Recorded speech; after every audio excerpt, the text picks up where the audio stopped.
사실 이 장안이 도당굿은 사라졌어야 하는 굿입니다.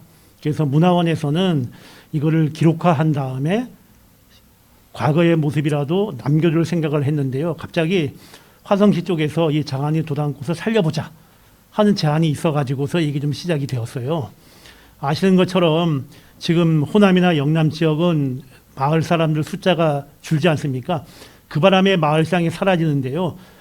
지난번에 정부 발표된 것처럼 전국의 대부분이 인구 소멸 위험 지역입니다. 그런데 유일하게 경기도 화성만 인구 증가 지역으로 예상이 되어 있게요. 지금 이게 제가 알기로 한 5년 동안에 한 25만 명이 증가할 정도로 화성이 급속하게 인구가 늘고 있거든요. 그러다 보니까 지역하고는 반대가 됐죠.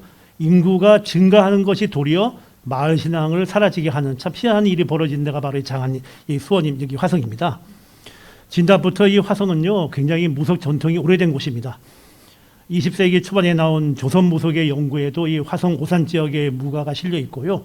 60년대에 나온 자료집 해가지고 한 100여 년 가까이 화성 지역의 이 무속 자료가 꽤 많이 이루어져 있거든요.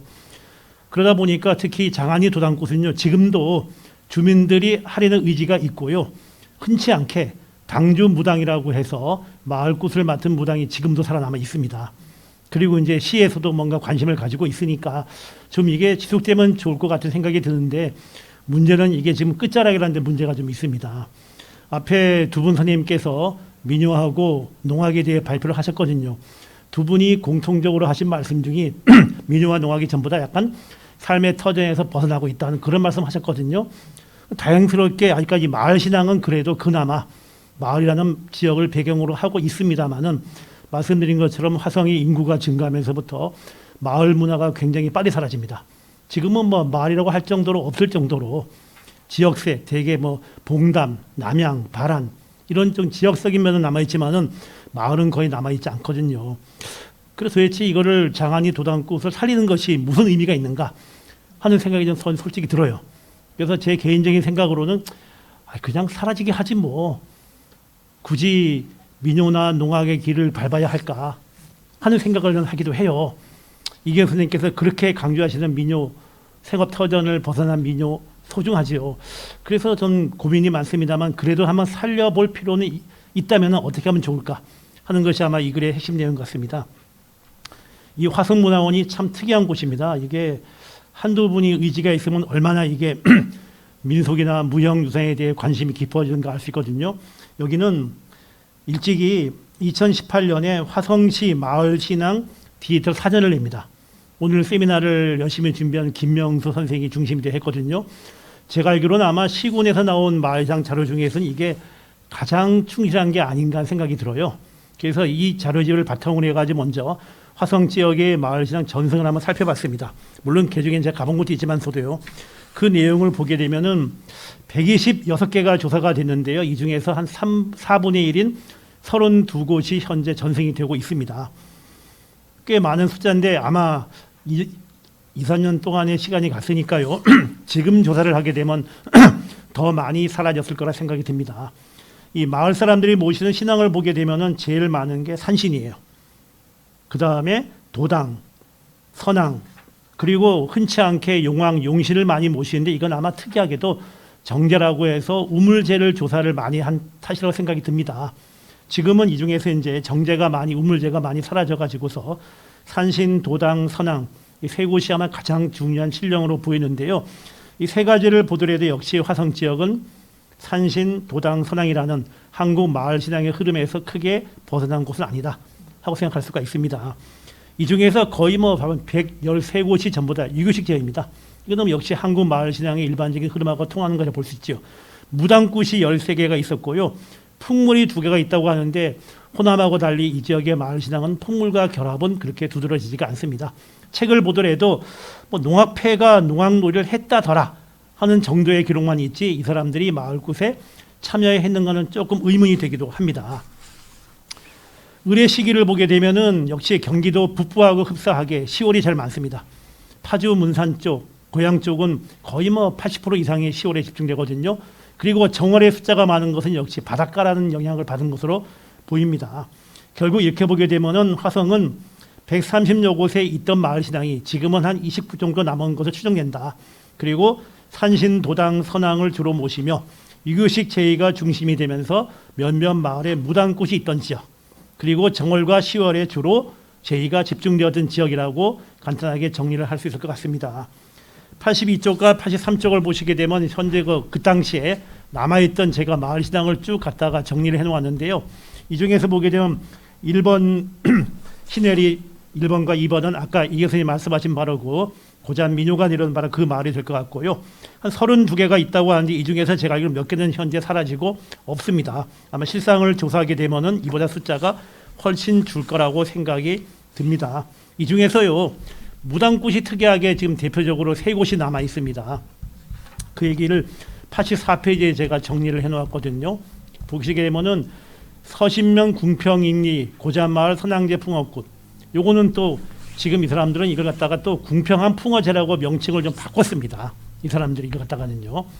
그리고 송산면에 남아있는 우음도 단꽃입니다. 이 우음도는 시화호에 있던 섬이었는데 시화 방조제가 건설되면서 이것이 내륙화된 섬으로 바뀌어버렸고요. 지금은 송산 그린시티라고 해가지고 대규모 택지 개발을 앞두고 있는 그런 곳입니다. 마을 주민들이 이주를 했는데 당집이 남아있어요. 남아있어가지고서 이거를 지금 살려보자 하는 그런 말을 하고 있습니다. 1번과 2번은 꽤 의미가 있습니다. 1번은 황해도 굿식으로 열리는데요. 초창기에 황해도 굿에 밝은 쌍둥이 만신이 들어가서 이 굿을 정립했어요. 그래서 서양 굿의 일반적인 흐름을 그대로 따라가면서요. 배치기 소리를 하고 있고요. 그리고 부산이라고 해서 액을 물리는 것도 지금 그대로 남아 있습니다. 2번 요거는 경기 남부 지역에 보이는 경순항 시당하고 관련이 있습니다. 그러니까 1번하고 2번을 보게 되면 역시 서해안 무당굿이라는 흐름과 경기 남부 무당굿의 흐름을 잘 잡고 있는 그런 거 되겠죠.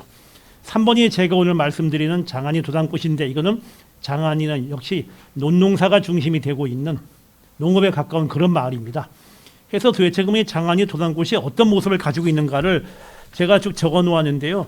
한마디로 말하면 여긴 특이하게 당이 꽤 많이 있던 곳입니다. 본당 지금 남아 있습니다. 여기에 마을 분들의 의견이 갈리는데요. 접근이 땅 주인이 막아서 못 간다는 말도 있고요. 또 어떤 분들은 멀어서 못 간다는 말도 있는데 여하튼 본당은 남아 있습니다. 그 다음에 각시당과 도령당은 지금 사라지고 없습니다. 그 다음에 골목당은 이름은 남아 있어요.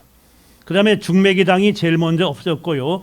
돌파선앙당은 당목이 부러졌지만 그래도 제의가 지금 남아 있습니다. 특이하게 6곳의 당이 있는 그런 곳입니다.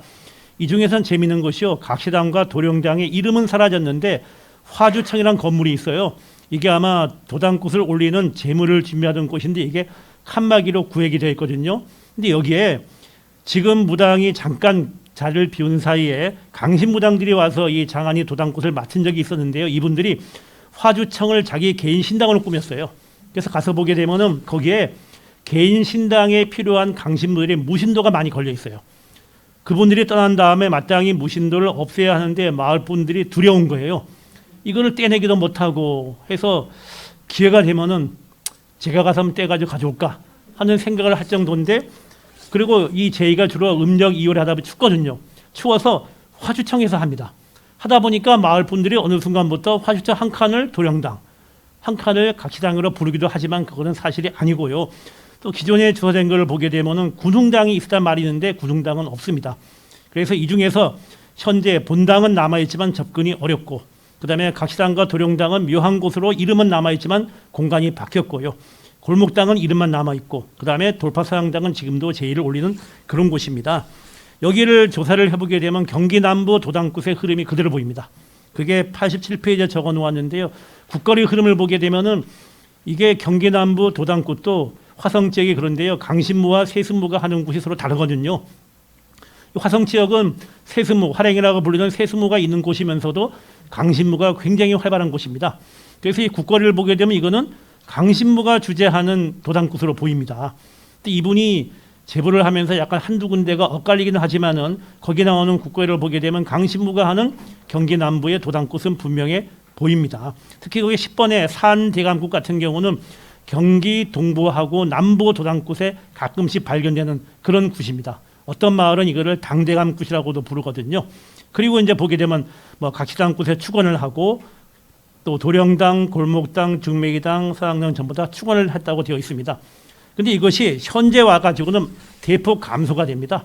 기껏 해봤자 화주청 앞에서 이름을 올린 상을 차려놓고 축원하는 정도. 그리고 한 4년 전까지는 큰 당에 가서 인사를 올리고 하선했지만은 2019년까지 한 2년 동안은 큰 당을 가지 않았고요. 작년과 올해는 코로나로 열리지 못한 그런 곳이 될 것 같습니다. 한마디로 말하면 이 장안이 도당꽃은 꽤 의미가 있는 곳이죠. 화성 지역의 내륙의 마을꽃의 정체성, 특히 과거부터 내려온 강신무가 주재하는 도당꽃의 흐름을 그대로 보여준다는 점. 또 한 가지는 마을 당이 비록 화주청을 중심으로 하고 있지만 당들이 남아 있다는 점. 또 한 가지는 굿을 맡은 당주 무당이 아직도 의지를 가지고 있다는 점. 그런 점에서 이 장안이 도당꽃을 살리게 되면은 화성 지역의 군무나 마을꽃이 세 곳이 사는 겁니다. 하나는 서양꽃의 흐름을 담은 황해도꽃의 전통이 이어지는 궁평항 풍어꽃. 하나는 경순항 신앙이 관련이 있는 경기 남북꽃인 우음도 도당꽃. 하나는 경기 내륙에 이어지고 있는 강신무가 주재하는 마을꽃. 세 가지가 의미가 있는 것으로 보입니다. 제가 서주의 장안이 도당꽃이 사라지게 하면 좋겠다는 말씀을 했지만은 그래도 이거를 살려야 한다라는 바로 이런 무당꽃, 무속적인 의미가 있어서입니다. 이 세 개가 사라지게 되면 아마도 화성은 나름대로 짝이 맞춰질 수 있다고 생각이 듭니다. 이거를 살리기 위해서 꽤 많은 제안을 할 수가 있는데요. 제가 말씀드린 건 두 가지입니다. 하나는 마을 살리기입니다. 그동안에요. 마을 신앙이 서울이 5곳이 지정이 되어 있고요. 전국에 꽤 많이 지정이 되어 있는데 이게 살아나지가 않습니다. 이유가 뭐냐면은 무당하고 재관들 열심히 지원해봤자 사라지고 맙니다. 그러니까 아무도 마을 구세 배경인 마을을 살리는 쪽에 관심을 아무도 안 가진 거예요. 아니 사람이 줄고 있고 또 외부인이 들어와가지고 마을 문화가 깨어지는데 무당 열심히 지원해 보았자 안 살아나거든요. 전국에서 마을꽃이 제일 많은 곳이 서울입니다. 서울은 한 130곳이 남아 있어요. 이 중에서 110곳은 행사로 열리죠. 바로 지역 유지들이 참여하는 그런 걸로 바뀌어버립니다. 그런데 그 중에서도 봉화산 도당꽃은 꽤 의미가 있어요. 이게 뭐 서울시 무형문화재가 되었다 하지만 이 사람들은 마을을 넘어서 가지고 중랑구 전체를 하나의 마을로 본 겁니다. 그래서 중랑구 전체에서 관심 있는 사람들을 모두 모았어요. 그리고 나서 철저하게 후원 쪽 하는, 주도하는, 뒤에서 지원하는 사람들은 주민들이 하고 굿 연행만큼은 무당과 재관들에게 맡기는 이원화를 시킵니다. 그러니까 굿은 철저하게 제의적으로 가고 배경을 둘러싸고 있는 건 마을 주민들이 하거든요. 그래서인지 봉화산 도당꽃 열리면은 한 1000명 이상이 모여듭니다. 굉장한 축제거리가 되어버리고 말았지거든요. 그래서 제 생각에는 마을을 살리는데 이거를 마을이라는 개념을 확장하자는 겁니다. 장안면 전체로, 화성계 전체로 확장해서 마을을 살리면 어떨까? 가정 또 하나가 남은 것이 경기도에 있는 구리시 갈매동 도당꽃입니다. 여기는 300명 정도에 살던 마을에 2만 명이 사는 대규모 아파트 단지로 바뀌어버렸어요. 그래서 이걸 갖다가 얘기를 했지요. 아파트 주민들이 관심이 많다. 마을을 확장하자 했는데 구리시청이나 문화원에서 아무도 관심을 갖지 않아가지고 지금은 갈매동 도당꽃을 맡고 있는 오래된 마을 주민들이 힘들어 못하겠다. 반납하겠다 하는 말이 나올 정도로 아무리 뭐 해마다 돈을 많이 주어보았자 마을이 없다 보니까 그런 일이 벌어지게 되겠지요. 또 한 가지는 화성에서는 화성 향토문화재를 갖다가 운영하고 있어요. 근데 이 향토문화재가 저는 거기 90페이지 마지막 페이지 쓴 것처럼 조례에도 나와 있거든요. 유형문화재, 무형문화재, 기념물, 민속자료 4가지를 한다라고 되어 있는데 이 화성시나 몇몇 시군을 다녀보게 되면은 시군의 향토문화재 받는 것이 국가만큼 힘들어요. 이게 국가만큼요. 참 이거는 문제가 좀 있어 보여요. 그런데 고양시하고 의정부시는 달라요. 고양시는 굉장히 의미가 있어요. 여기는 66개를 갖다가 향토문화에 지정을 했어요. 그래서 뭐 두레패도 지정했고요. 고양 들소리, 산치성, 휜돌제 다 지정했어요. 만나 물어보니까 이분들이 하는 말씀이 한 단체에 200~300씩 지원해봤자 1년에 2억이면 된답니다. 고양시가 2억을 부담 못할 정도는 아니라고 합니다. 이거는. 또 의정부도 마찬가지예요. 의정부도 굉장히 작은 도시거든요. 거기도 마을신앙하고 민요 하나하고 무당꽃 하나를 발굴해가지고 4곳을 전부 다 지정했어요. 논란이 많았지요. 많았지만은 이거 향토문화재는 가치 있는 거 하는 거 아니다. 주민들이 살아가는 것이다. 했거든요. 그래서 화성시에서도 이 향토문화재 제도를 좀 적극적으로 활용했으면 좋겠습니다. 그래서 정 못하면은 화성에 남아있는 마을시장을 하나로 묶으면 돼요. 화성의 마을시장 향토문화재 매토하면 되거든요. 서울시가 얼마 전에 위원회를 열었는데요. 서울에 2군데 산신제가 무형문화재 지정 신청을 했어요. 그래서 어떻게 의결을 했냐면은 이번 기회에 서울에 있는 마을시장 전체를 전수조사해가지고 서울시 무형문화재 55호 마을시장으로 일괄 지정하자. 그리고 보호자, 보유단체 인정하지 말자. 대신 그 마을만 명시해가지고 그 마을에 뭔가 주민들에게 무당이 아니죠. 재관이 아니죠. 주민들에게 돈을 한 2, 3회 지원하자. 그렇게 문화재위원회가 의결을 해가지고 곧 조사가 시작이 됩니다. 어쩌면 내년 중에는 서울시 무형문화재 몇 호 해가지고 서울에 있는 130곳의 모든 마을이 지정받을 수 있겠지요. 그게 일괄적으로 지정하게 되면은 전승 능력이 떨어지는 마을은 사라지면 그냥 조용히 사라지면 됩니다. 뭐 명칭을 준 게 없으니까요. 그래서 두 가지입니다. 마을을 좀 살리자.